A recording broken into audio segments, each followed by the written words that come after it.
What is going on, beautiful people? It's your boy here, Wesley from A Connection TV here on YouTube, the one place on the World Wide Web where we actually adopt similar connections despite our differences, sometimes in a comedic way. Yeah, I am here to talk to you about, what am I here to talk to you about? I am here to talk to you about the challenge, episode 7, called Deep Web. What an entangled web we weave, okay? Yeah, last week, before I get into this video, do me a solid, click the thumbs up button, click that thumbs up button. It helps the video to circulate. Subscribe if you're not already subscribed. Both things that I just mentioned are free, by the way. Also follow me on Instagram and Twitter at A Connection TV. And I need to let you know about my own online streaming platform called Watch ACTV. Definitely subscribe to that. Download the app, Watch ACTV. So last week we lost Laurel and Jack. They were very entertaining. Even though I felt that Laurel was doing way too much last week, crying over these kids. But that's neither here nor over there somewhere where somebody is stealing money out of your wallet. I want to congratulate Anissa again because she did good. Both her and Jordan did good. So they come back into the house. They're stoked. They're excited about their win. They're still on a high. Jay gets on the screen and starts talking about how he's so worried and fear for his, life in the game. And, yeah, he kind of should be, shouldn't he? They've won twice, and they've made mistakes with their pickings. But, hey, whatever. It's the game. It needs to happen at some point. Bring on the drama. Devin and Tori start to have a conversation, and Devin is explaining to Tori that he wants to re-up their deal with Michelle and Jay on the terms of if you don't vote me in, I won't vote you in kind of thing. And I'm like, okay, you should do that. Yeah. But they're talking like they need to go against the heavy hitters in the house and work with Jay and Michelle because they're winning. And in Devin's mind, Devin wants to win a challenge. So he sees that the vets need to get out of here. I'm not fully against this plan. I think it makes sense. It's just how Devin is moving to get to his overall goal. We'll get there. Amber noticed this discussion between Devin and Tori, and she's off to the side saying, I can't trust Devin. Devin is a snake. He's doing the most. These are all facts. These are all facts. But what Amber doesn't realize is once Devin catches a whiff of you sniffing around him, he is going to come at you so hard, or at least attempt to come at you so hard, that he doesn't see any of what he was planning. And that's just crazy to me. It doesn't make sense. Amber and Nelson have a conversation, and Amber is reiterating her thoughts about Nerese and Nelson, which, by the way, I've deemed to be the most attractive non-couple in the world.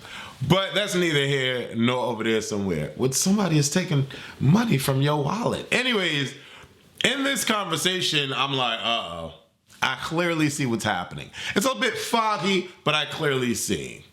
One of these two are going to win, and one of these two are going to be betrayed. That always happens when we see this kind of conversation. But at the same time, the reason why it's a little murky and foggy, like an iPhone that's dropped 9 times trying to record a video, is because I'm trying to figure out where this episode is going. There's so many people that have hit my screens in the first 5 minutes of this episode. I'm like, these editors are really trying to get me off the scent. But it was the conversation between Nelson and Amber that rung a couple bells for me. Is Nelson going to keep his word with Amber? I wonder. After hugging Amber, though, it was the little bit side thing that Nelson said when he said that to Amber that Chauncey is a lucky man. Okay, all that's true. Amber's beautiful, but Amber is a lucky chick because Chauncey's booty cake was all over this episode and I was salivating at the mouth. Also, y'all have to admit that this is a very attractive, well, no, it's a couple of attractive people. I'm about to say the whole house is attractive, but that'll be me lying like Michelle did. No, I ain't Michelle. You're not going to try to intimidate me. All I want to know is that before you breathe, you need to give me permission. I was like, who is Devin talking to? Anyways, but I love the love exchange between Nelson and Amber. I just wish it stuck because this is telling me that it's not going to stick. Chauncey tries to politic to Jordan by having a conversation saying that whatever Jordan decides to do, that he's going to back him, that Amber and Chauncey are never going to say their names. First of all, Amber and Chauncey need to win something, but they haven't won anything. So it's like, okay, what's going on here? And so in my mind, I'm thinking to myself, where is Amber and Chauncey aligned? Like, where are their alliances? Like, who are they sticking to? Because, you know, after watching this season, they've both been like misses, duds every episode. It took episode 7 for them to come back or be even considered about something. You know what I'm saying? And so in my mind, I'm like, why are they having conversations with Jordan and Anissa, who seem to always get picked to be thrown? I don't know. It was just weird. I was trying to piece it together, and it wasn't piecing for me. There was so much politicking going on, so many people talking here. And in my mind, I'm trying to figure out like really what's going to happen. And I kind of thought that Amber and Chauncey were going to be on the winning side of things. And I was kind of getting excited because I love Amber. And for the life of me, I can't figure out why everyone does not like her. I don't understand it. It doesn't make sense. I won't say everyone. I'll say a lot of people. It seems like every season she's on something, all of the women gang up on her. Why? I don't understand. And then we're going to get to it. Okay, so they go to like this little restaurant in Buenos Aires, and they're partying right next to a cemetery of politicians.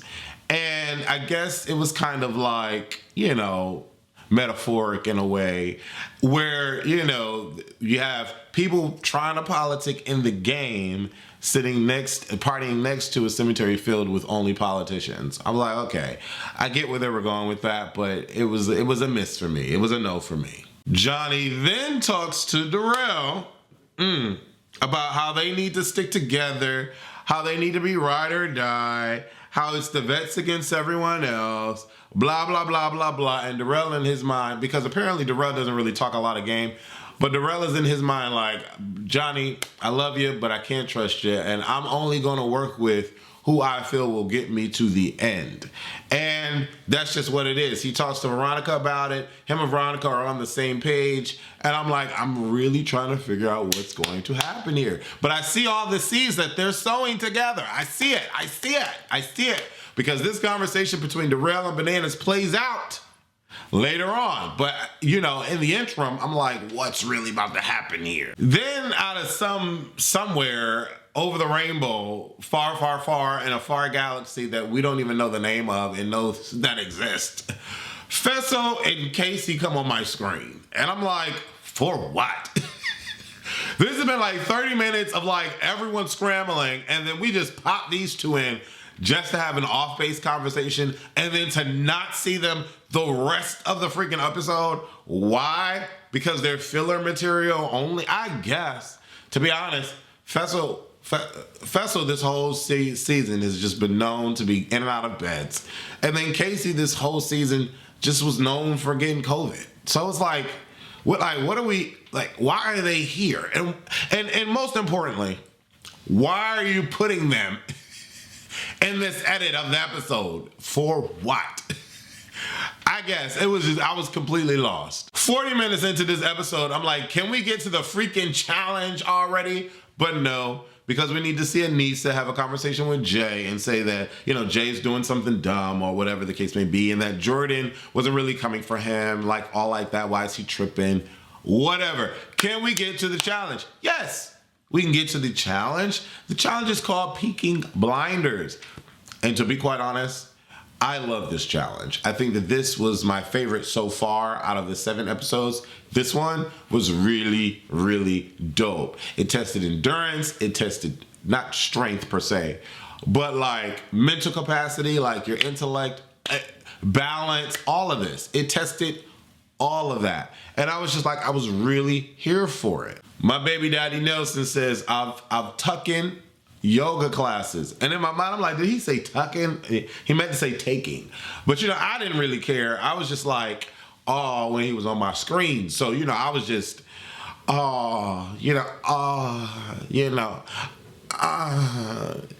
Nelson is fine. Nelson fine boots, baby. I don't care. He fine. Nani comes on my screen, and you know what? She looked nice this episode. She came before her teeth this episode. I was like, yo, she actually behind them this time. Because usually they be stepping in front like attention. They be up front. But she was behind them this whole episode. I was like, wow, okay. Go ahead, Nani. You know what I'm saying? Go ahead, Nani. Yeah, you better stand behind them teeth. Veronica and Darrell are walking because Veronica is not a runner. She's a walker, not a track star. She ain't really gonna make it that far if you try to make her run. Okay, Veronica's like what, 3'2" and like 300 pounds. I don't know, but that's how she be looking on my screens. But you know what I'm saying? But she taking her time, and so is Darrell. Darrell is taking his time and being quite cool with Veronica. Like Darrell's such a nice guy. He's such a nice man. It's just a wholesome, nice man. Don't he got like 9 kids or something like that? But he be busting them down. Then we get to Chauncey and Amber. Baby, the cameraman had the right shots because all you saw was Chauncey's backside, and I was just like, like doing a whoa on that. You know what I'm saying? Because then he started running away and whoa on that. You know what I'm saying? Veronica putting her pieces at the top of the puzzle sent me. I was like, how you starting from the top? Your puzzle, the pieces don't hold, girl. What are we talking about here? I was so perplexed and lost by that. In this moment, I have to say that I am rooting for the best looking non-couple in the world, and that's Nelson and Nerese in squared. And then I am like excited. You know what I'm saying? Nerese has allowed Nelson to soar in these daily challenges, to like do better in the game overall, keep his mental calm to a certain extent. And I'm loving them. Like, they really getting it. Like, Nerese is memorizing the puzzle and Nelson is holding the balance, and they both back and forth running. So much so that they end up winning the game. Even though they were neck and neck with Tori and Devin, Nerese and Nelson win the game. And it was so amazing to see that, and to like see Nelson winning, and like Nerese coming back to the house. Nani is holding the door open for Nelson, and I'm like, all right, missing me with all that. Nelson talks to Devin, who talks to Jay. They're all in the same room. This is where Nelson loses me, because for whatever reason, Nelson is siding with Devin. Like, I don't necessarily understand the reasoning behind it, but Devin is trying to get Nelson to go against all the people that he wants to go against, right? And he brings up Amber and Chauncey for whatever particular reason. I don't get it, because Amber and Chauncey aren't a threat by no means. So you would want them to stay in the game. What has Amber and Chauncey been doing this whole entire season that would make Devin and Tori feel like they're being compromised, or that would make Nelson and Nerese feel like they have anything to worry about? Nothing. So in this conversation, I was so lost with where Devin's mind was going and where Nelson was receiving the information, allowing the stuff to sit in his mind. So Devin's plan is to choose Bananas and Nani, Jordan and Anissa, Darrell and Veronica, and Amber and Chauncey. What? Okay, whatever. That's the pick. Honestly, though, in this moment of deliberation, hearing Nelson's reasonings behind everyone that he has picked makes sense to a certain degree. And the reason why it makes sense is because we're able to see him talk about what he feels like he should do, and why he's picking who, and how his mind works when he says he doesn't want to put Casey against Nani, which I don't freaking understand. And Nani is his bestie, or whatever the case may be. You know, he talks about Jordan going against Jay. Like, he has his reasonings for his decisions. Makes sense. But where he loses me is with Amber and Chauncey. Makes no sense. No sense. He thinks that Amber and Chauncey can pick Darrell and blah, blah, blah, and it'll be Jordan and Issa going up against, okay, whatever. Doesn't make sense. He should have threw down Fessy and Mariah. Period, Pooh. Period, Pooh. He should have threw them down. Matter of fact, any of these people would throw Nelson in. Any of them would, except for Jay and Michelle. And Horacio and Olivia. But any of them would throw him in. So they're all up for grabs, in my mind. They talk to their people or whatever, and Amber gets emotional talking to Nelson because she feels some sort of way. And Nelson flat out says, you're not in my top 4. I understand I'm in your top 4, but you're not in my top 4. And I'm like, whoa, that's cold. But, I mean, if it's real, it's real. But who's in this top 4, though? Let's talk about it. Horacio and Olivia, Jay and Michelle, why Tori and Devin, I don't understand. And then, what we're going to say, Fessy and Mariah? Is that what we're saying? That's his top 4? Yuck. But whatever. Nelson can feel and have who he wants to be as a top 4. It's neither here nor over there somewhere. Everybody finds out about who's been thrown up in the lineup.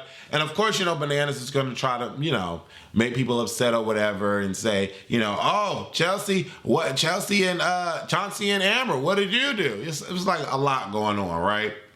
It's too much. I want to get to the nitty gritty, okay? Devin talking to Michelle, because there's a lot of conversations happening, right? But the one I want to pinpoint is Devin talking to Michelle. When I tell you, Devin said, sit down. I need you to let me know where your mind was when you felt like you could even come to me in the manner of what you did. I need you to speak to me in a tone that I will receive, because anything of a higher pitch will get me angry. And you don't want to get me angry.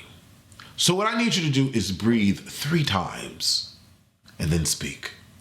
Michelle was like, what? Who you talking to? She was like, what happened?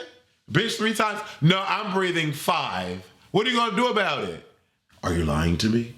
What? I'm not lying to you. You're lying to me. I'm not lying. You're lying. And I'm going to scream right now and make sure that the whole house hears me going against you. Because there's some chattering happening with Amber and her big butt boyfriend. And I need to grab his butt. Nope. I need to end them because they're coming against me. And if you're not with me, you're against me. So you're lying. Let the theatrics begin. You're a liar! Liar, liar. And I was like, what in the hell? Michelle was not having it. She was not here for none of the antics.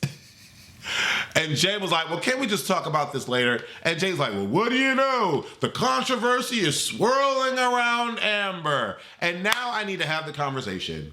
What is it about Amber that rubs everyone the wrong way? I do not understand it. Even in all of the seasons where we've seen her, and there's only been a couple, I don't understand it. It does not make sense to me. And then Nerese comes on the screens. They go to the club and all that. I'm going to be fluffing through the rest of this shit. They go to the club and all that, and it becomes even more of a cluster F. Nerese is pulling Nelson to the side. Well, I can't really trust Amber because she has been going around here calling Devin a snake. Nerese, he is a snake. What are you talking about? Like, what are we saying here? And then in my mind, I'm like, is Devin and Tori really? And like Nerese's and Nelson's like high graces? Like that just does not make sense to me, Nelson. What? Over Amber and Chauncey? You want to keep Tori and Devin, who can beat you in a final, over Amber and I'm not getting it. Like, isn't the goal to win $1 million? So you want to get all of the powerhouse teams out of your way in order to make it to the end. Like, what? And Nerese to start the drama or whatever with Amber, and then Nelson goes and tells that to Devin, and then Devin gets a hissy fit attitude, and then it's like even much more so that's what leads into the whole thing with Michelle, and then Nelson intervenes and he's screaming and yelling. I'm like, drunk Nelson is not the best for me. Drunk Nelson is a mess. But whatever, we get to the zone, and Darrell told us in the post-confessional, stick to the mother effing plan. Nelson does not stick to the plan. Nelson, because I'm wondering if they still did if they did this right after the club or whatever. Because to me, it seems Nelson is still drunk. Even though he was looking sexy with them braids pulled to the front with the hat and the beads. I was like, I wonder if Nerese told him to do that. Because Nelson, anyways, y'all already know how I feel. Baby. Anyways, Nelson and Nerese's fine ass is up there, and he decided to throw Amber and Big Booty down. And I'm like, what? That makes absolutely no sense. Bananas and Nani picked the safe dagger. They're happy because we all know Nani doesn't ever want to go in elimination. So they pick Anissa and Jordan. Shade on Darrell and Veronica, baby. When Bananas was sitting there saying, oh, we got to stick together. But they picked Jordan and Anissa. Okay, cool. So Veronica and Darrell end up going against Amber and Big Booty. And what is Chauncey's Instagram? Can y'all put Chauncey's Instagram? Because I got to follow. I got to follow him. Put Chauncey's Instagram below in the comments, because baby, what? Anyways, I feel bad for Amber because she's going up against who she considers to be her mentor or whatever the case may be. And, you know, Veronica wasn't really doing too well, and Amber was flying through it. And so was, well, Chauncey wasn't flying through it. You know, Chauncey was getting caught up because that booty cake was just hindering him. And I mean, Veronica's whole body was hindering her. But Chauncey and that booty cake, but you know, they make it to the top, which they weren't that ahead of Veronica and Darrell, but apparently it took them like 9 hours to get this puzzle. They were both stuck at this puzzle of building the eights. And, you know, lo and behold, Chauncey and Amber win, and Nelson is like, why? Why do you want Bananas and Nani in a final with you? I don't understand that. Why do you want Anissa and Jordan in a final with you? That makes no sense. It makes no sense. And you're playing Devin's game. Like, it makes no sense. Like, that in and of itself did not benefit you whatsoever, because Darrell and Veronica wouldn't have called your name unless they had to, and neither would Amber and Chauncey. Johnny and Nani are calling your name. Jordan and Anissa are calling your name. Like, what? Like, it wasn't making sense to me. And then Fessel and Mariah. Anyways, leave your comments below. Let me know what y'all thought about this episode. It was a lot going on. It was a very solid episode. I still love this way better than Challenge USA. As you can see, I've done reviews every freaking week of this particular season because I love this particular season. It's hot and it's getting messy. But anyways, leave your comments below. Let me know your thoughts. And as always, thank you guys for watching AK Nation TV. Deuces.